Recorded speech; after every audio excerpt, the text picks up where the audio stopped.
Ինչ որ հիմա կատարում է շատ իմ կարծիքով սարսափելի բան է կատարվում այդ հուշարձանի վերաբերյալ, որտեվ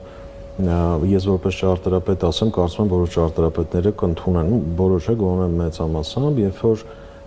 ճարտարապետական որոշակի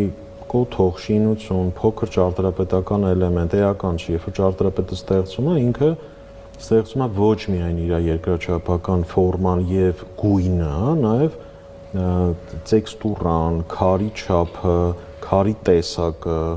հիմա Ծիծեռնակաբերդի ֆանտաստիկ ճարտարապետները, որոնք մեր թե ուսանողական տարին, թե մինչև հիմա մեր կումիրներն են համարվում, մենք վստահ ենք, էլի, հա, որ ասենք բազալտի քարի չափը, իր խորությունը, հաստությունը, վրայի տեքստուրան շատ մեծ ազդեցություն ունի ու կարևոր է ճարտարապետի համար, որը դառնում է հետո հանրային էլեմենտ, որ մարդիկ սկսում են դա վայելել։ Այսինքն հիմա որ մենք ասում ենք, դե մենք հիմա կվերականգնենք, ինքը լավ վիճակում չէր, ասում եմ, այդ դիագնոզը ուր է, որ լավ վիճակում չէր, այդ որ բազալտի այդ պլիտան, որը, չեմ, այդ ֆանտաստիկ թիմը ճարտարապետների մտածել է, հիմա որ դու հանել ես,